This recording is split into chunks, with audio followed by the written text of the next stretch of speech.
All right, welcome back to TriYou, movies, books, music, TriYou.com. I'm Rob, and this is my heterosexual life partner, Neil. And we're going to talk about, Neil had an idea to talk about at TriYou. We did this site about 10 or so years ago.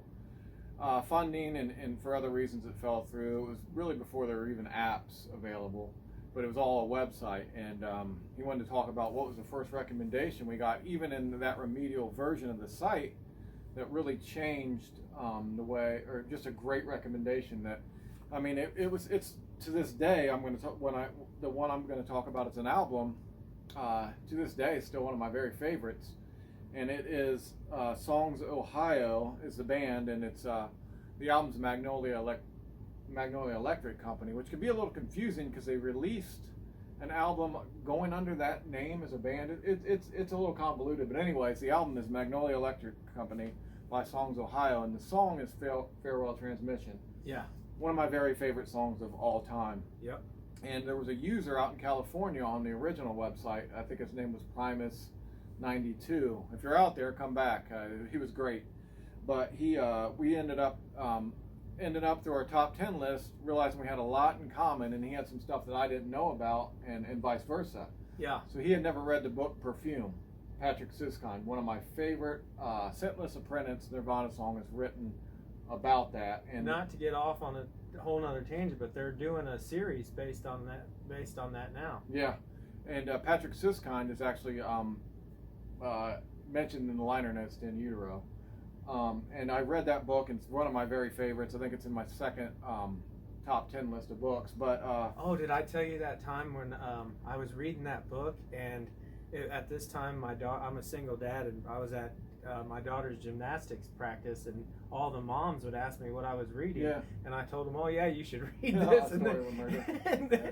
And then I thought, oh man, if they read this, they're gonna think I'm some kind of creepy dude. But well, if they really liked it, you'd have a really crazy one on your hands, maybe. Yeah, but that's a great book. And then the movie definitely didn't hold up, but it's all right movie. Dustin Hoffman and French director, I think, but I could be wrong. The movie I'd watch. Good cast, but watch it in the theater. But anyways, what I wanted to talk about was he hadn't read that book, and there was a couple products, but we actually went to the post office and mailed these things back and forth across the country.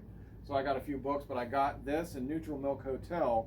But I'll talk about the Magnolia Electric Company album because the opening track is just beautiful.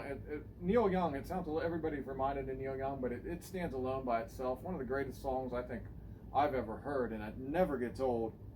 And sadly enough, the guy died of alcoholism when he was just 40 years old. But you can hear kind of the pain, and it's really the depth of his music and talent, and just this opening track. And it made sense after I looked into it that Steve Albini recorded and produced it. Oh yeah, okay. Because he did In Utero, which is on my #1 album on the list. It's just it's an example of how this can change the way you look at things, give you something that you would never have found out before. I don't know if I'd eventually ran into this album and song, but this really made me pay attention to it. And the fact that somebody would go out, take that time to send you something they think, you really need to hear that. Well, we won't have to do that now. We can just send the recommendation, and you can just, most people can download the song instantly and hear it right then, or look it up on YouTube, however your preference is. But that is the first one. There have been several others. We can talk about those at length at later time. But this album is, the song lyrically is just beautiful. The guitar and the production I talked about, and you can it's one of those songs that you feel in your gut as you're listening to it. It's a great song, whether you're sober, whether you're stoned, if you were drinking. It's just, it works on every level. And I can't say enough about it. If you haven't heard this song, check it out. It is Farewell Transmission by Songs Ohio on the album Magnolia Electric Company. I highly suggest it. I can't recommend it enough. My friend recommended recently that I use baby wipes. And I've never really done that, and I've had them in the house, and I just can't get myself to do it. It feels strange to me. You got to get the flushable ones though. They're not supposed to flush any of them, I hear, but it just feels like oh, okay. It feels like if well, not that I know what it feels like, but it reminds me of maybe a lizard's tongue or something. It's just something unnatural going in my hole. But we could talk about since this was your idea. You had something in mind, I'm sure. Yeah, and when you mentioned having to mail, CDs or DVDs back and forth, it brings us back to the time, like 2007, before there was apps, and when Netflix was actually, you'd get it in the mail before they were streaming. Yeah. So it's technology's made so many changes, but back at that point in time, you recommended Icky Thump to me. And at that point in my life, I was not listening to any alternative, indie, or rock and roll music. I was strictly listening to rap for years. Growing up in, being in through the early 90s when Nirvana came out, and, Radiohead, Sonic Youth, Nine Inch Nails, Primus, Jane's Addiction, Smashing Pumpkins. I was so into that music scene and went to all those concerts. And I was really just spoiled to go see those at small venues. And then later on in the 90s, towards 98, I started to listen to more like Tupac and Biggie Smalls, and got really into rap. And those are the concerts I was going to. That's probably why you was always calling me dog and playa. Yeah. I didn't know. Nobody had ever called me dog. And you'd say, hey, dog, what's up, dog? And you want to come out for a drink, dog? And yeah. And I'd say, okay, and you'd say, what would, I forget what you'd say. I think you'd say solid playa. I can't remember the lingo, but you were good at it. So now it makes sense. Yeah, so when I listened to Icky Thump, my daughter was 3 at the time. When you recommended it, I put it on at home. She was dancing around to it, and I said, holy shit, this is rock and roll, and it brought me back, and then that opened me up to so much more music at that time that I didn't know about. I do remember that same time we listened to Icky Thump when we put on the White Album, which I know you're into heavily now, and your blues, particularly that song, and you're like, holy shit, I didn't know the Beatles did this. And Black Keys and John Spencer. Oh yeah. And then Cold War Kids was just one we happened to go see the concert of. Raconteurs. Oh yeah. But being introduced to Icky Thump and Jack White, since then I've seen him at Governor's Ball in New York, the My Fest in Michigan. I've seen him at Forecastle. It was my daughter's first concert when she was 12 in Cleveland that we took her to. So it just changed my life being able to see somebody that awesome play guitar. And oh yeah. I mean, I'm actually trying. I've been playing a little bit of slide guitar, which I'm not, I can't play.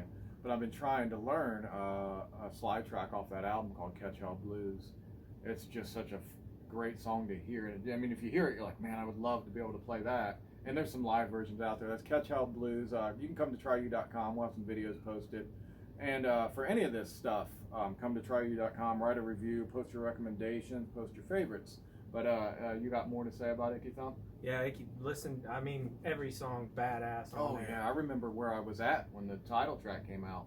But Seth and I, my cousin, were driving in the car, and that song came on, which was the independent station in Columbus, which back then was CD 101. It was a really good station. Yeah, really good. I remember I had to pull over and catch my breath. I was just anticipating that album. I actually had dreams before that album came out of what it may sound like. And of course, I wasn't correct, but that album's just so great. It could have made my top 10. I have Elephant in there. Yeah, I had it in my top 10, and then I recently listened to Elephant, and that's so good as well. It could at time I considered it putting in my number 1 favorite album. When I went to a CD store to buy Stephen Malkmus' Pig Lib, this must 2003. I wasn't buying vinyl, and you couldn't find a lot of it, but at the store there, I went to look at that, and I didn't know it, and the White Stripes Elephant came out. So I went home, and I listened to both of those albums, and those are 2 of my favorite albums. I'll never have a day like it again. It was just amazing. But yeah, on this site, I know you will. You'll find out, and movies and books as well. I mean, we talked about the book Perfume, but you'll find just different things. Probably not baby wipes. And I did forget to tell you, we're at TriYou, we don't give a shit what you have for dinner. No. I bricked on that. I had a gym teacher in grade school, I think 3rd, 4th, 5th grade. Whenever you do something wrong, he'd eliminate you. He'd say you're eliminated. And I like to eliminate a lot of the politics and what you had for dinner, and I like to zone in on some good books, movies, and music. Oh yeah, that's all we'll talk about. This is a way to cut right through to that. Yeah, we'll cut through the bullshit. You get some recommendations that'll change everything. Yeah, you'll just have to humor us and endure our bullshit right here. But there's no real bullshit on the site.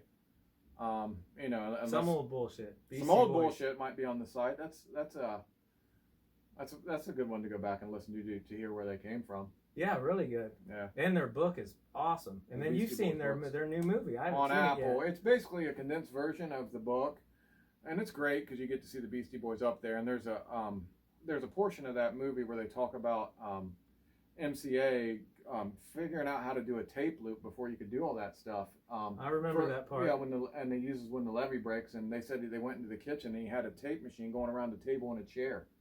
Something like nobody had ever seen. He was like, check this out. And that's one of my favorite opening tracks. And I have a custom list on TriYou about opening tracks, and that's one of them. Yeah, and you have Elephant on there, right? Seven Nation Army?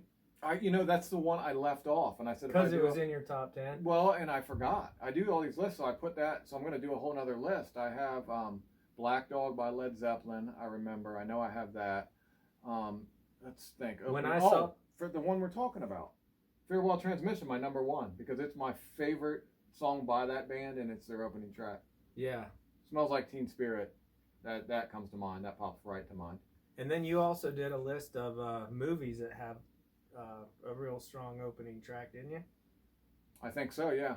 We'll have to talk about that on another video. Oh, yeah, an opening scene to a movie. I know Boogie Nights and Pulp Fiction come to mind. Yep, yeah. All right, well, I think that's it. I can't recommend Baby Wipes. Maybe I will be able to soon. But I do recommend Icky, Thump, of course.